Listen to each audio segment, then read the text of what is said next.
আসসালামু আলাইকুম। আশা করি সবাই ভালো আছেন, আমিও ভালো আছি। আজকে আমাদের জলসিঁড়ি ঘুরে বেড়ানোর দ্বিতীয় পার্টের ব্লগ নিয়ে আসলাম। এই জলসিঁড়ির ভেতরের এনভায়রনমেন্টটা খুবই দৃষ্টিনন্দন। এখানে আসলে যে কারোরই ভালো লাগবে। রেড কালারের চাল বা ছাদ দেওয়া এটা একটা স্টল, যেটার নাম প্রবাহিকা। এখানে বিভিন্ন ধরনের জিনিস বিক্রি করা হয়, যেমন ঘর সাজানোর বিভিন্ন ধরনের শোপিস, দেন জামা কাপড়, টেবিল রানার, পার্টস, অনেক কিছু এখানে বিক্রি করা হয়।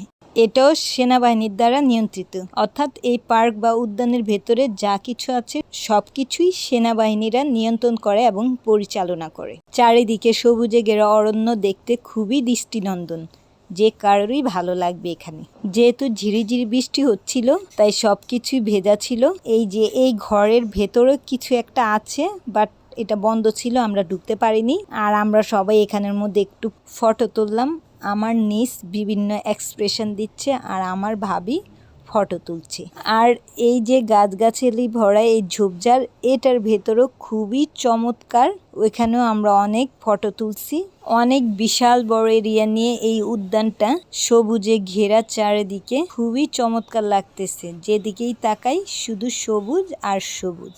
বাচ্চারা আসলে এখানে খুব এনজয় করতে পারবে। কিছুক্ষণ ঝিরিঝিরি বৃষ্টি হওয়ার পর এটা থেমে গেছিল, এখন আবার বৃষ্টি শুরু হয়েছে। আমরা এখন কোথায় যাব, দৌড়াদৌড়ি করছি।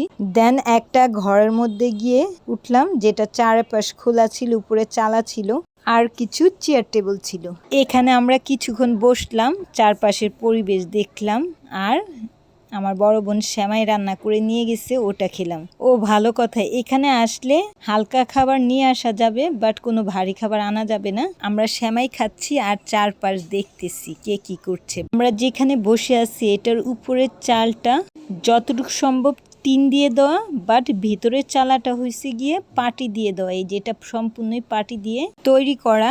মূলত দেশীয় জিনিসগুলো এখানে বেশি ব্যবহার করা হয়েছে। এইদিকে বৃষ্টি আবার থেমে গেছে। এখন আমার বড় বোন দুলাভাইকে বসায় রেখে আমরা আবার একটু বের হলাম ফটো তোলার জন্য। হঠাৎ করেই আবার এমনভাবে বাতাস বইতে শুরু করলো, মনে হয় যেন আবার বৃষ্টি আসবে আর এখন অনেক জোরে সরে আসবে। মানে ওয়েদারটা এমন ছিল, আকাশ এই অন্ধকার হয়ে যায় আবার আলো হয়ে যায়, মানে এই বৃষ্টি এই রোদ। এখন আমি, আমার ভাবি, আমার বোনের মেয়ে আমরা যাচ্ছি ফটো তোলার জন্য। পাশের এই ঝিলি বলি, খালি বলি, নদী বলি, যেটাই বলি না কেন, এটা দেখতে খুবই চমৎকার লাগতেছিল। এই যে এখানে খুবই ভালো লাগতেছিল, এখানে আমরা যাচ্ছি ফটো তোলার জন্য। আর এই দিকে তো আকাশ এত কালো হয়েছে বলার বাহিরে, মনে হয় যেন খুব জোরে সোরে বৃষ্টি নামবে। যাই হোক, এই ব্রিজটার এখানে আমরা এসে পড়ছি। এখানে এখন আমরা ফটো তুলবো। এখানে ঠিকভাবে ফটো তুলতেও পারিনি, আবার বৃষ্টি শুরু হয়ে গেছে। আমরা আবার তাড়াতাড়ি আমার বড় বোন দুলাভাইয়ের এখানে আবার দৌড়ে আইসা পড়ছি। এখানে আমরা অনেকক্ষণ বসেছিলাম, আমাদের সাথে আরো অনেক লোক এখানে ছিল, কারণ বাইরে মোটামুটি ভালোই বৃষ্টি হচ্ছিল।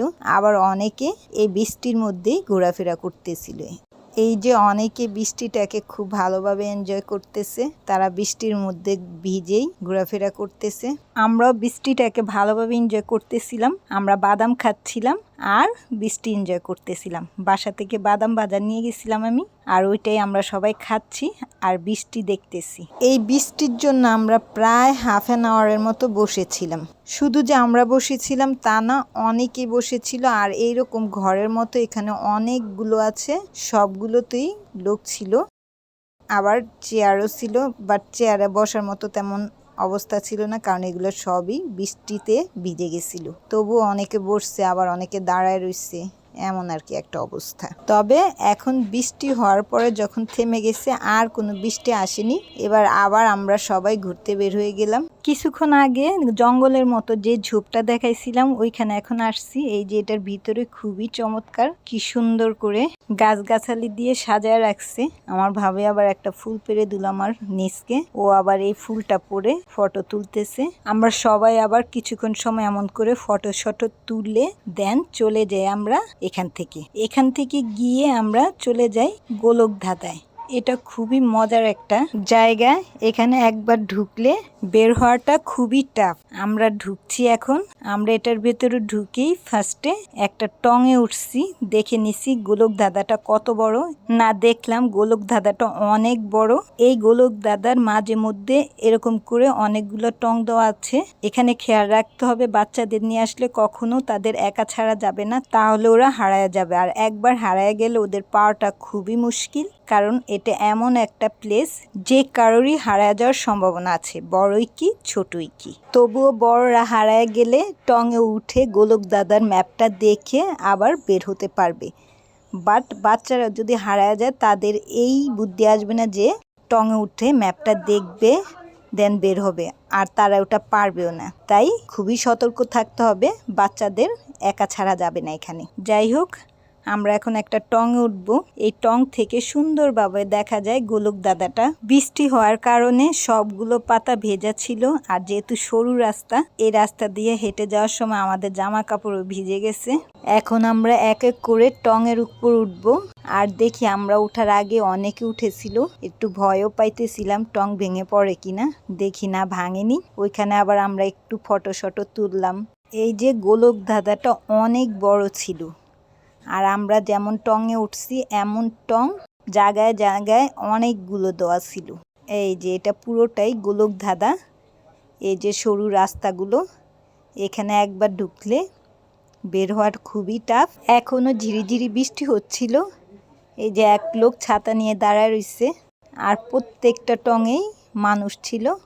অনেকগুলা, মনে হয় ৫-৬টা টং ছিল। আর এই যে খোলা মাঠ, উপর থেকে দেখতে খুবই ভালো লাগতেছিল। এই উদ্যানের সবচাইতে মজার প্লেস হইছে এই গোলক ধাঁধা।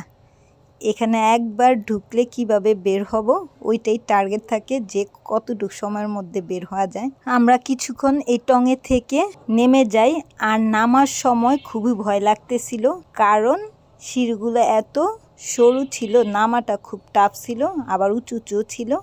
আর যখন নামি তখন আবার ঝিরঝির বৃষ্টি শুরু হয়েছে। এই বৃষ্টির মধ্যেই আমরা আরও কিছুক্ষণ এখানে ঘোরাফেরা করি। আমার ভাবি আমার নিজ আরেকটা টঙের মধ্যে উঠে, ওইখানে যে ওরা আবার একটু ফটো শটো তুলে দেন আমরা এখান থেকে বের হয়ে যাই। আর বের হওয়ার সময় আমরা পড়ছি প্রবলেমে, সেটা হচ্ছে আমরা রাস্তা খুঁজে পাচ্ছিলাম না। যেখানেই যাই ওইখানে রাস্তা নেই। অনেকবার এরকম ভুল পথে যাচ্ছিলাম আর রাস্তা পাচ্ছিলাম না।